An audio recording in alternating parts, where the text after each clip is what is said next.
Hey folks, welcome back to the channel. I know it's been a few weeks since I posted my last video, but I got a bit sidetracked from the GTR. You can see in the background back there, there's a truck sitting there. I went and bought a truck recently and I've been doing a lot of work to that. So that's why the GTR project kind of came to a standstill for about the last 2 weeks. If you've been following along on this series, then you know the video that I produced most recently was a video of me building up a jig so I could pull the rocker panels back down into their original position. If you haven't seen that video, I'll go ahead and put a link to it in the description of this video so you can go back to it and rewatch that. Unfortunately, I needed a lot of space in the garage since I was working on the truck that you see back there. And so I had to take the car down off of its cribbing and push it all the way forward in the garage. And once I did that, I still barely had any space in the back. And with two power stroke engines sitting back there, it was pretty tight. And then my garage continued to kind of just blow apart as I was digging out tools and working on that truck. And there's some pictures here in this video that I show you. But anyways, now that I have gotten that truck kind of squared away, we're back to the GTR. The GTR isn't back up on its cribbing yet, so we're not going to get to the rocker panels just yet. Hopefully we will in the next week or two here. But I did receive some replacement topside cowl braces, which is what this video is going to be about, is me just replacing them and putting them onto the car. Unfortunately, I lost some footage from yesterday when I was working on the car, so what you're going to see in this video is kind of a stitched together compilation from what I do have from yesterday and what I have from today.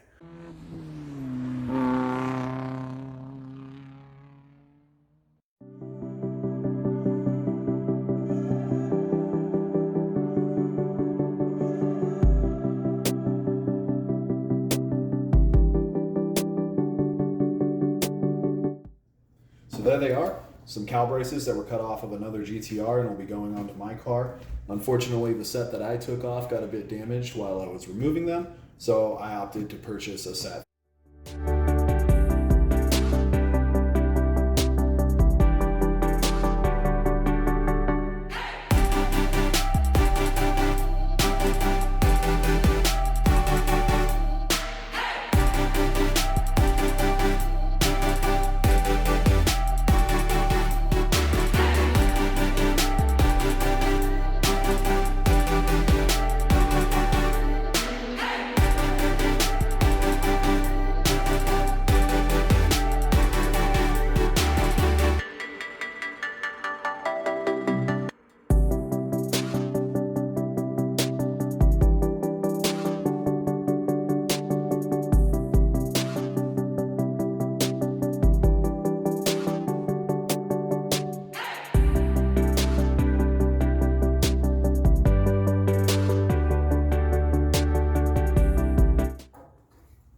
Okay, so even the new cowl braces that I have aren't a perfect fit, as they do get a little bit tweaked when you're removing them off the car. So what I'm going to do is I'm going to use the old cowl brace and the spot welds that I had to drill out of it to actually mark where the brace fits on the car. That way when I go to put the new brace on, I know I have it in its perfect position.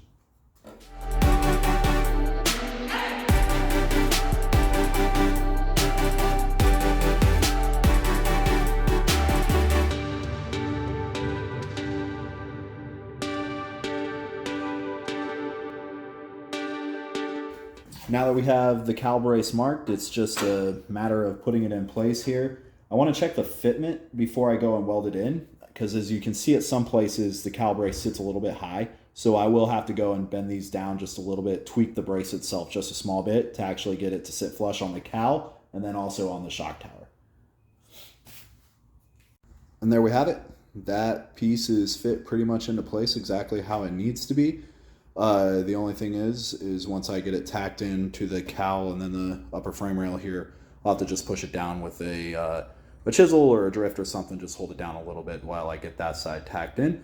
But other than that, it's all looking good. Okay, so here we are on the second side. You can see I cleaned up the metal just a little bit. I took some of the weldable primer off. I know you're supposed to be able to weld through it, but I've found that it just welds like crap whenever it's there. So just like the other side, we'll use the old piece that I had cut out of the car to kind of locate where the new piece is actually going to go.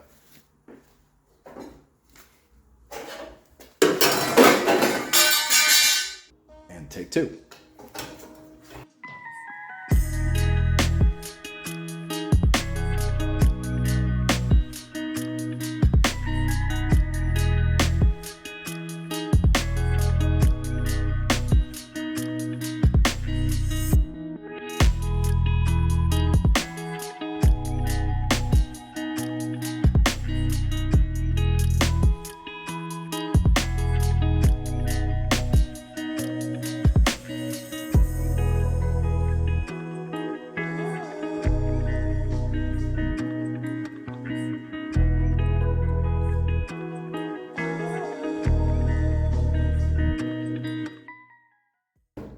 Okay, so this one's fitting pretty good now.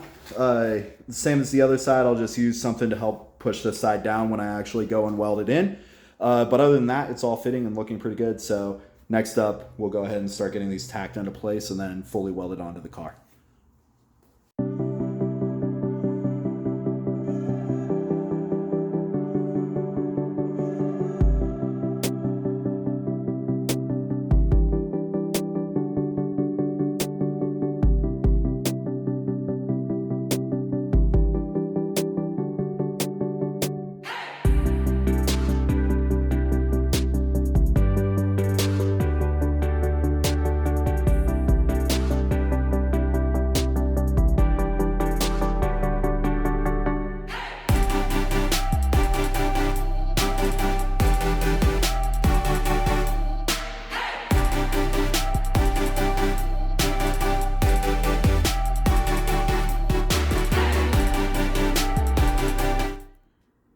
Sorry about not filming that whole process. I had to get the camera and the tripod just out of the way so I could actually get the welder in there and work. The two kept interfering with each other.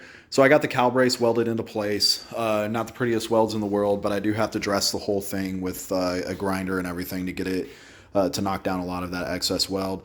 There were a couple of areas, one here, here, and then over on this edge in that corner as well, where I had to line the bracket with copper as I welded it because I was trying to get that bracket formed back into shape. But it's all in place now. It's all welded in. It's sturdy. And so I'm going to bust out the grinder and get to work cleaning it up.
All right, folks, so there we have it. That's the first cowl brace welded into place and then having everything dressed up on it just so it doesn't look too horrible with the welds there.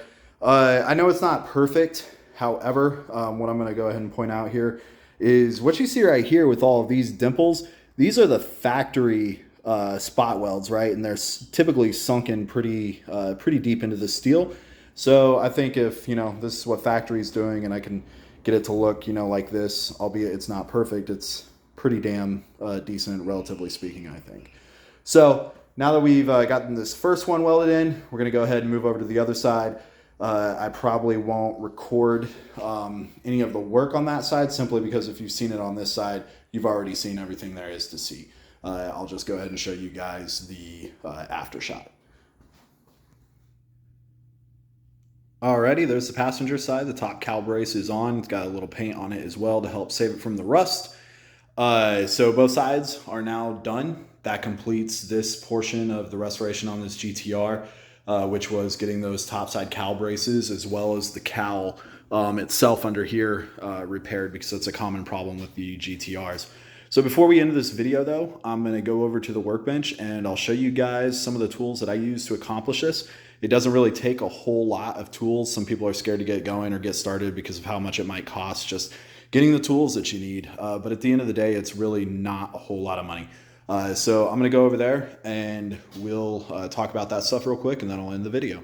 Okay, so here we are at the workbench. The first thing that we're going to talk about just real quickly, I feel like I wouldn't be doing my due diligence if I didn't talk about safety first, right? Because safety, number one, unless you like to lose eyeballs and eardrums.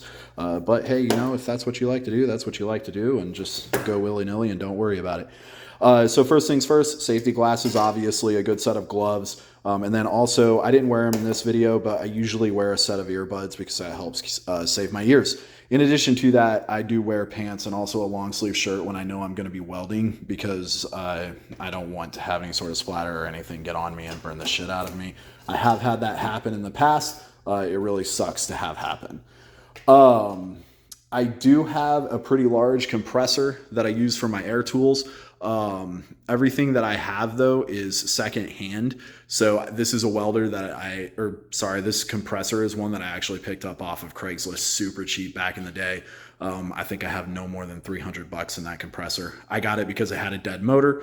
And I just, picked the compressor up for like $200 maybe. And then I had the motor repaired on it. And so I use that for any of my air tools. Moving on, I have my little welder here. Once again, this is secondhand. I don't really buy a whole lot of new tools, especially when they're really expensive tools. So this little Hobart 140 is something that I bought for, I think it was like 200 something bucks off of Facebook, which is less than half of their cost brand new, right? So keep your eyes out for secondhand things. You can get some really good deals. They're out there, and that'll kind of help you get set up to get started. Moving on to this repair specifically and what I used to get through this. So I use these clamps primarily just to get things held into place, get them locked into where I want them to be. I also use this big rubber mallet as just an extra bit of a little persuasion if I need it. I don't want to be slamming on it with a sledgehammer, so I just opt for like a rubber mallet to help tap things around if I need to. Also, if I need to make a little bit of an adjustment to like those cowl braces, I do have my vise over there. Once again, a secondhand tool. I think I paid like 20 or 30 bucks for it about 10 years ago. And that thing, super handy. So these are what I've been using to get things fit into place. Obviously the welder to get it welded in. But then when it comes to actually dressing the material, the metal, what you saw me use were a couple of different tools. So these tools, I do have this little grinder as well as this little finger belt grinder, whatever the hell they're called. So I start by knocking down welds with either this guy with a 60 grit belt or with the actual angle grinder with a grinding disc on it. That'll take away the majority of the material. And then what you see me doing after that is using this guy with about 100 grit on it to help kind of finish the metal up. And then finally I finished up with a flap disc to really get it kind of clean and in shape. And then finally, I use just a little bit of weldable primer, throw that on there. I actually don't like this primer a whole lot. I think it causes a lot of issues as you're welding. But once I do have everything complete, I do spray a little bit of it on there to help save me from the rust that's down here in Florida. So there were a couple of issues that I was struggling with in this video, and I'll kind of show them to you here on this old cowl brace. This is the one that came off my car. One of the things that makes this repair difficult is that when you go to remove these, it's really hard to find exactly where the spot welds are and get them drilled out well. And so you can see on the old one that was on my car that some of the welds ended up having to weld 2 or 3 times to actually get to them. And then also on these older brackets, as well as the ones that I got for replacements, a lot of the holes end up at the very edge of the bracket, like here, or if you can see right here, you can see it's at the very edge. So as you go to weld that, it's going to completely just burn that material back. And that makes it a little bit difficult. But if you take your time, get it fit in well, and then you use little copper pieces just up against the edges here. I did form a piece into a semicircle to go right here. I actually used a 13 millimeter socket. That's what I shaped it around, because that 13 mil socket fits that pretty well. And then you can get the weld right up against it, and it'll help you just form it back into the shape that it should be. So finish this up here. Yeah, those are all the tools that I used for this repair, as well as some of the difficult stuff that I faced actually working with these brackets.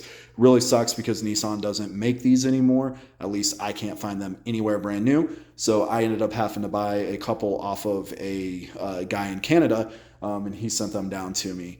And those are what I used to repair my car. Worked out well though. As you can see, they look pretty decent in my personal opinion. I think they're actually a little bit better off now than they were OEM, because the ones that I took off, I remember having taken pictures of them in the past, they weren't very symmetrical from side to side. For example, the one on the this side, I think it sat like way further back onto the cowl than the one did over on this side. So it's kind of odd.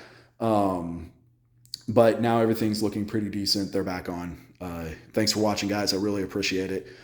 Stay tuned, and hopefully before too long, we'll get around to actually getting underneath the car and getting those rockers repaired. But like I said earlier in the video, I got that truck sitting outside that I got to work on as well. So it's kind of 2 projects going on at once. Anyways, thanks for watching, guys. Have a good one.